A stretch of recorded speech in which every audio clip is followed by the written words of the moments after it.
ნიკოკია თაყაიშვილი, ექვთიმე თაყაიშვილის ძმა. 1914 წლის ნოემბერში კავკასიის ფრონტის მოსანახულებლად თბილისში ჩამოვიდა ნიკოლოზ მეორე. მას გრანდიოზული დახვედრა მოუწყვეს. ერთხელაც დავით სარაჯიშვილის ქვრივმა მისი უდიდებულესობა ფინჯან ჩაიზე დაპატიჟა საკუთარ სახლში. მეორე სართულზე მასპინძლებს შორის გურულჩაქურაში გამოწყობილი ექვთიმე თაყაიშვილის ძმა ნიკოკია წერია.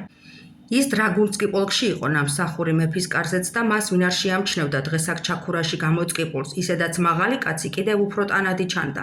მან მაშინვე მიიპყრო მეფის ყურადღება, რომელმაც კითხა თუ ვისი ფორმა ეცვა მას.